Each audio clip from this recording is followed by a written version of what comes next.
Last time we talked about the six Hindu philosophical schools, and let's say a little bit more about a couple of them. Actually, last time we also talked about the Bhagavad Gita and its uh, different types of yoga, and so those are reflective of the yoga philosophical school. Uh, Now I want to talk a little bit more about the Vedanta school of Hinduism, philosophical school. Um, the Vedanta school in Hinduism advocates what might be called a radical non-dualism. So we've talked about dualism before, good and evil, physical and spiritual or mental or something like that. Those are forms of dualism. Well, Vedanta advocates radical non-dualism. It says that there aren't two realities, a physical reality and a spiritual reality. There's only one reality. The only thing that's absolutely real in the entire universe is the Brahman.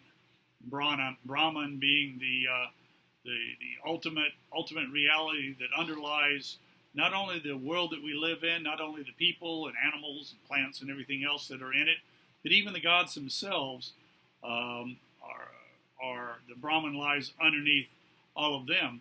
So there are some Hindus that say that because of this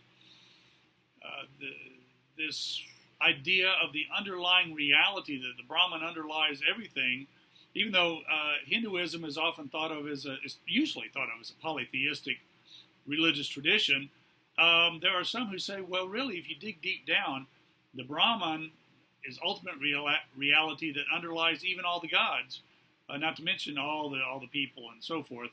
And so maybe, in a sense, Hinduism isn't really polytheistic at all, but it's really monotheistic because all the gods, even if you offer sacrifices to the gods or you practice devotion to one or more of the gods or families of gods, you can do that because, in fact, all they do is they point towards the ultimate reality, which is the Brahman.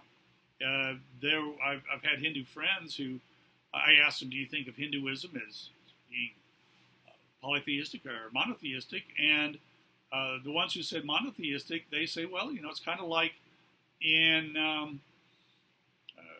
Christianity, for example. The idea that there are, in addition to God, there's also saints that in some Christian traditions, saints are prayed to, prayed through, if you want to put it that way. Or there's also angels, and you have angels in Islam as well, in Judaism, Zoroastrianism. You have all these different beings that, okay, they're not equal to God per se, but they are certainly supernatural. They're above ordinary human experience, anyways. And so in Hinduism, similarly, there are some who see the Brahman as the reality, the divine reality that underlies everything in the universe. The Upanishads are texts that are later than the Vedas. We've talked about that. And the Upanishads discuss concepts of Brahman and Atman. Atman, if Brahman is the ultimate reality underlying the material essence, or the underlying essence of the material world, then the Atman is the self, the innermost part of individual beings.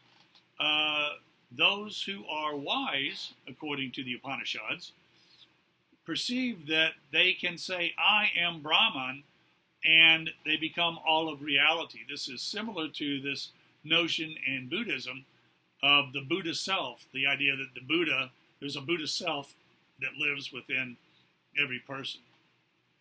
All right, so these are just a couple of interesting ideas that you find in Hinduism.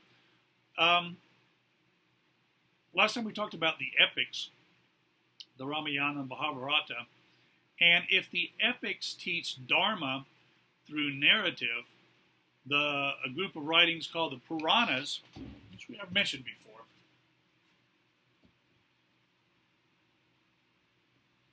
if the epics teach Dharma through narrative, the Puranas teach Bhakti, or devotion to the gods. And so that's how you do your Dharma, is through Bhakti. devotion. And remember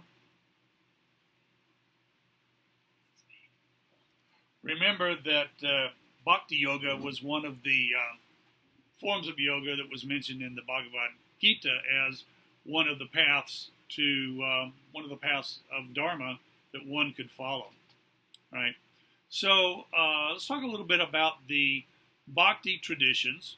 These are, as I said, the Puranas are some of the more recent Hindu writings. I mean, they're still very old from our modern perspective, but they began to be written around about the 6th or 8th century CE. So they're over 1,000 years old, maybe 12 to 1,500 years old or so now.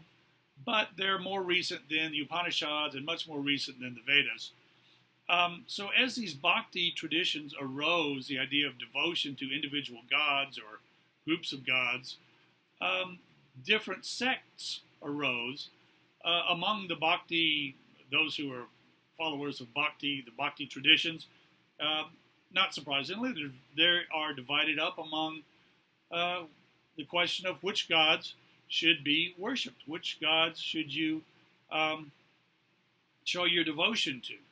Well, it turns out that the largest of the Bhakti sects or groups is sometimes called Shaivism.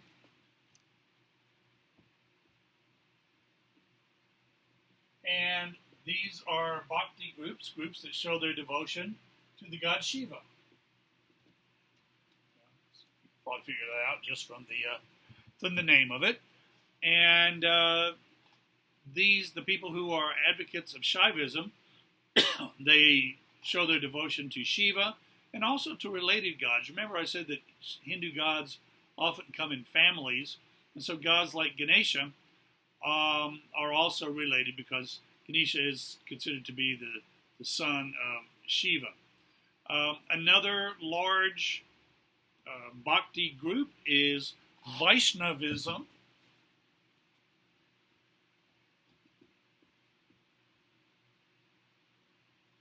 And you can probably figure out that these are worshippers of the god Vishnu.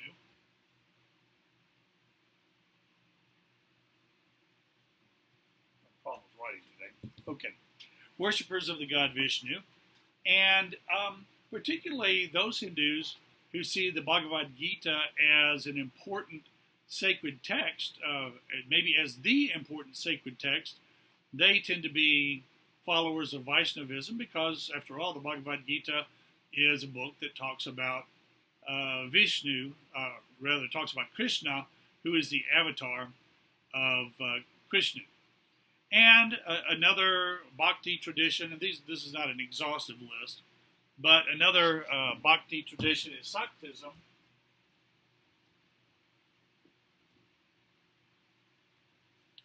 And Saktism is not devoted to one specific god, but rather its followers tend to see the gods as kind of all related to one another, ultimately being manifestations of the underlying deity or reality called Brahman. So these are some of the Bhakti traditions that exist within Hinduism. One of the things, when you think about India, and particularly the traditional society, but it's even true today, and that is the caste system within Indian society, within Hindu society. Remember, I said that the Buddhists and the Jains specifically rejected the caste system. However, as do Muslims and Christians who live there. However, these people are very much in the minority. The Hindus are by far the largest religious tradition within modern-day India. And even though the caste system is officially outlawed, that is, people are not supposed to be treated differently on the basis of what caste they were born into, or they're not supposed to be denied jobs, things like that, or education based on the caste they were born into. Still, tradition is very strong, and it persists in India. If you look on the class website, I have a link under Hinduism to a diagram that shows the different Hindu castes that I'm going to mention here. There are, at the top of this sort of a triangle or pyramid, at the top are the Brahmins. These are the priests and the scholars. Remember I said earlier on, I think in the first video about Hinduism, that the Brahmins were the traditional leaders of society when the Shramana traditions arose, and they pushed back against at least some of the Shramana traditions, particularly the idea of asceticism and the concept that everybody was equal, because the Brahmins said, no, we were born into this life in the high status that we have in our privilege because of how we lived in our past lives, and to argue otherwise is to go against the traditional teachings. So the Brahmins are those who are born wealthy into wealthy families in India, for the most part, and they're priests and scholars. At least traditionally they have been priests and scholars. The next group down is the caste called the Kshatriya. This is the warrior class. This is the class that the Buddha came out of. They typically are warriors, soldiers, rulers. They get involved in politics. Again, these are traditional occupations that people in these castes would occupy. Below the Kshatriya are the Vaishyas. Vaishyas are what you might call peasants and artisans, merchants, herdsmen, farmers. They are,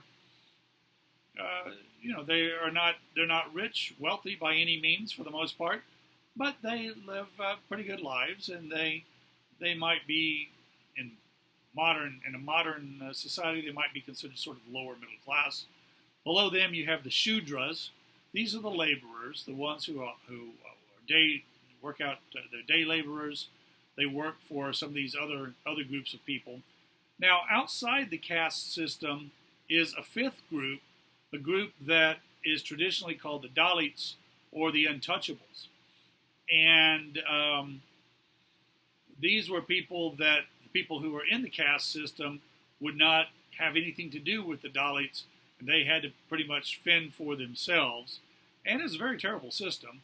And this is why the British, when they were in charge of India, they outlawed the caste system. And when India became an independent country, 1947, I think it was, they kept up with the laws that outlawed the caste system. Having said that, it's not completely absent from India to this day. During the Middle Ages, these are the four traditional castes plus the untouchables, the Dalits. But during the Middle Ages, the caste system further fragmented into hundreds of different castes.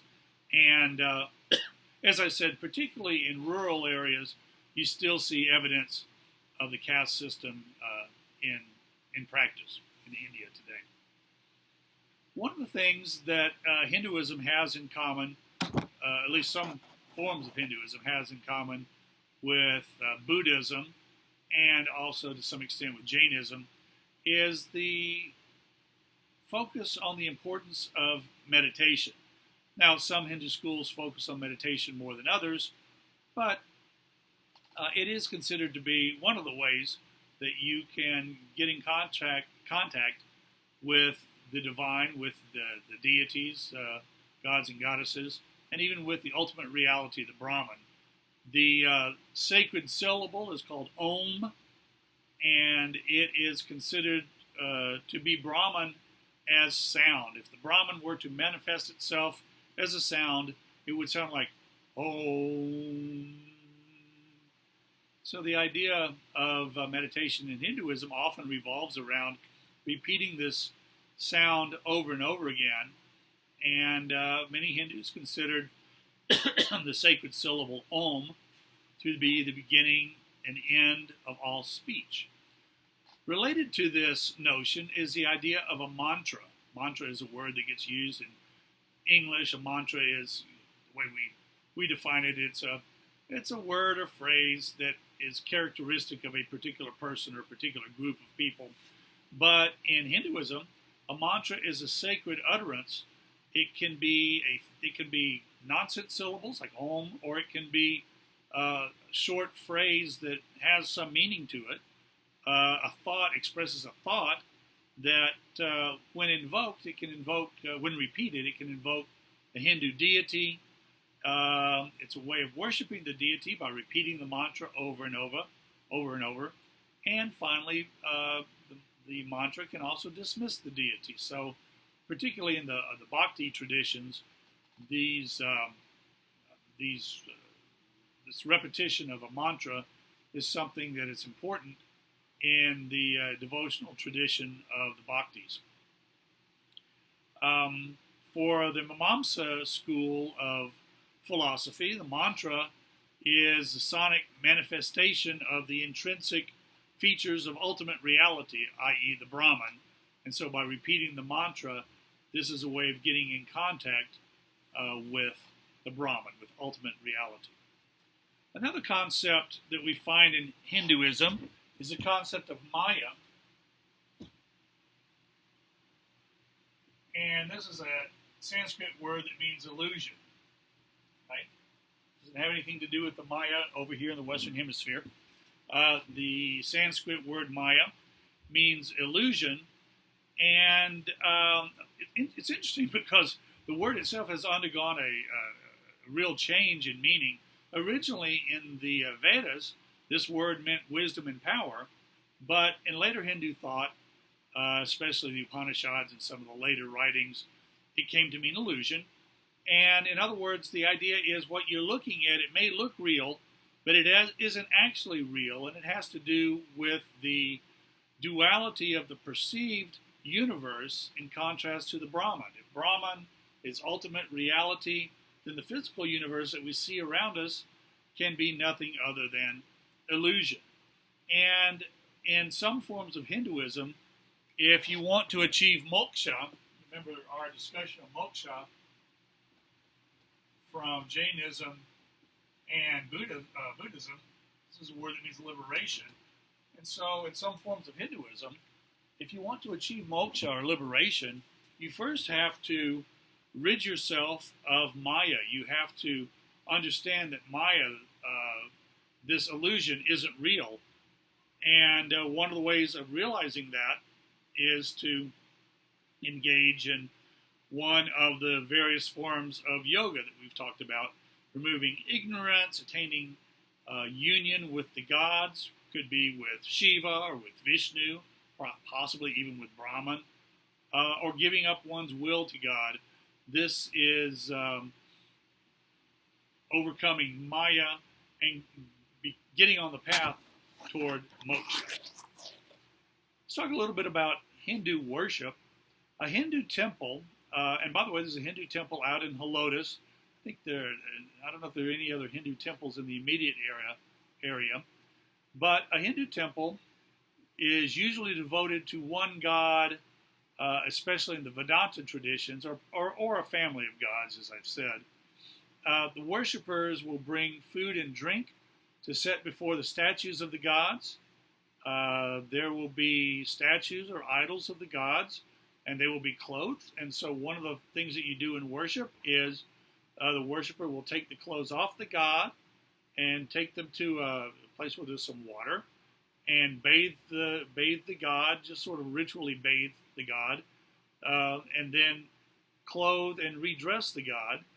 And there are many different idols, many different statues in a single temple typically, and worshipers will wander around depending on how many people are there. They may visit one set of idols or another set of statues, and there may be other smaller shrines outside of the main temple. They might go outside to do that.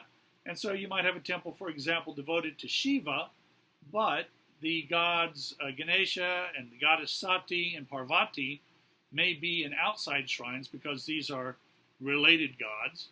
And so the worshippers will leave food at the base of the statue. Sometimes they'll leave money there. This is a way of supporting the temple, but it's also symbolically a way of worshiping the gods. And worshippers will typically leave the temple with food, even those who didn't bring any food with them in the first place, maybe because they didn't know they were supposed to, or more likely because they were poor. And so this is also a way of distributing food to the community. Hindu funeral customs involve the cremation of the body. The practice of cremation is named after the goddess Sati, who I told you earlier was the wife of Shiva, and because her father didn't invite Shiva and her to a feast, she built a big bonfire, and jumped on it and immolated herself, burned herself up, because she had been humiliated and Shiva had been humiliated. So the practice of cremation became known as sati. And up until relatively recent times, that is within the last century or so, it was still occasionally the practice that when a man died, the wife, the widow, would throw herself on the funeral pyre and burn herself up as well. And this is a practice called sati. And this was certainly never the tradition among the majority of Hindus. Only some sects would do this. It was banned in others, and of course the Indian government has banned it as well. The British government before them did that too. So these are some of the practices and beliefs of Hinduism. I will say also, one of the most popular Hindu feasts is called Diwali, and it comes about at this time of the year. And it's not just practiced by Hindus; it's practiced by Buddhists and Sikhs and Jains as well. So I guess it's more broadly an Indian festival. It's the Festival of Lights, and I'm not sure when it is this year, but you might look it up on the calendar. And so that's all I have to say about Hinduism.